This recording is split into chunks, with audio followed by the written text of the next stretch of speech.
Welcome back to AM Northwest. You know, change isn't comfortable. It isn't easy, but it is inevitable. Here to share how we can adapt ourselves to change in the workplace, please welcome motivational speaker and author of Maximum Performance and Productivity, George Carroll. Good to see you again, George. Good to see you too, Helen. Woo! Yeah, so let's talk about that. Change is really kind of hard, especially when it comes to work. And you say there are two primary types of change, right? Two primary types of change. The first one is kind of a habit or behavioral change that we might want to make, and then the other one is an environmental change. But I think the biggest thing that keeps people in resistance toward change, it comes in one word, and it's uncertainty. You know, I think we find a lot of value in familiarity. We find, that's very true. Yeah, and familiarity and things being predictable. It's easy to control things, but when things are uncertain, then there's a lot of unknown, and so I think a lot of people tend to resist change for that big reason. And according to John Assaraf and his amazing groundbreaking work at NeuroGym, he talks about that the brain has three primary priorities, and the first one is safety and survival, and that's a given. The second one is energy conservation, and the third one is internal and external congruence.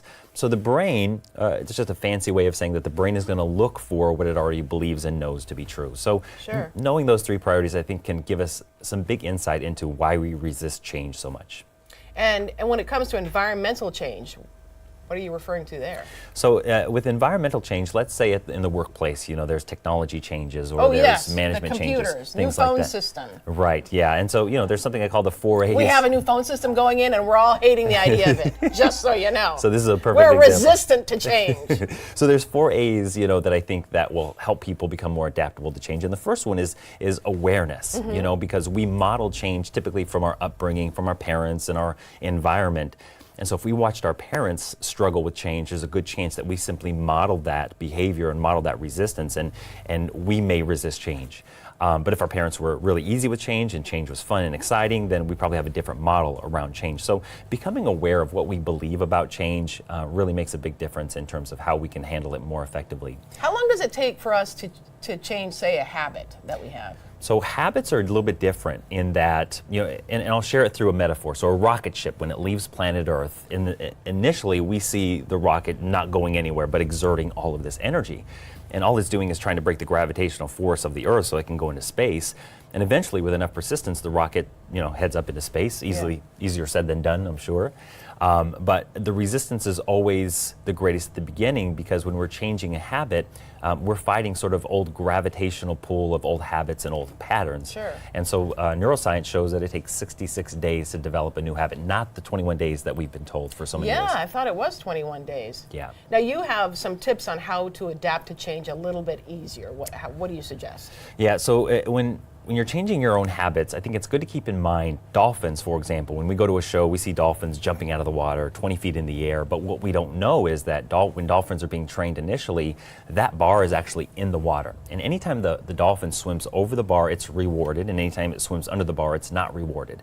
And so dolphin catches on and the bar gets raised little by little by little by little, and eventually the dolphin is flying out of the water over this bar to the other side. But it didn't start that way. And so I think one way that we can set ourselves up to win when it comes to developing new habits is set very small, micro, winnable goals. Oh, that makes sense. Yeah. A good example is that if we're working on health goals and we want to exercise more, a great micro goal is just to have a goal to put on your gym clothes. That's it. There you go, like the guy that came in his robe. That's right. Yeah, that's he a good could have start. just put on his gym clothes. Right, exactly. Yeah, but you say gym clothes to get yourself motivated. Gym clothes just to take that first step, Right. And also just to make that first step winnable, because chances are when we put on our gym clothes, we're going to take that next step, which is go and exercise. Okay, so that's awareness, right? And then talk about anticipation. So we can always, if we're paying attention, we can see where the change is going. So, in the workplace, for example, if there are technology changes, we got to take a look at, well, what are my current skill gaps and what can I do right now? What skill can I build right now in order to meet the change around the curve versus being reactive to the change? So being proactive and anticipating the change is the second A. Okay, and the third A? The third A is ask for help. I think we a lot of times associate asking for help as a weakness, but we have to remember that collaboration is so important in the workplace and in life. And so I always say become a student to change. Really, there's so much science coming around about the neuroscience of change, and I think if we can really immerse ourselves in the change process from just a psychological aspect, we give ourselves a fighting chance. Right, and asking for help, especially us older employees here, have to ask the younger ones on how to do certain things computer-wise. So we ask for help. Right, Cassie? We'll ask you. So there you go. And you say do an attitude check. Yep, you got to do an attitude check, because anytime we're stressed out or in a negative mindset or negative mood, we're in survival mode. And anytime we're in survival mode, our ability to adapt to change is minimized. So we have to consistently be monitoring our mood and our attitude, because that plays a big part in how adaptable we are to change. I am so excited about the new phone system. So very excited. There you go. I'm excited for Yeah, you. I mean, how did you come up with this? Is it because you realized over time working with people who are employed that they have trouble moving on when something new happens in the workplace? Yeah, just my own personal experience over the last 14 years of studying change and working with different organizations and seeing the certain patterns that rise up when they're going through change. And you find that if they follow the 4 A's, it makes it just a bit easier. Yeah, just a bit. I mean, I don't think there's a foolproof system. Right. But yeah, the 4 A's will make it more manageable. And it sounds like just give yourself more time to change your habits. If you're trying to change something, just give yourself more time.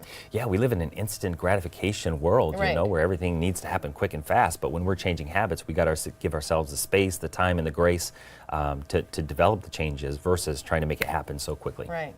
George, thank you very much. welcome. All good tips.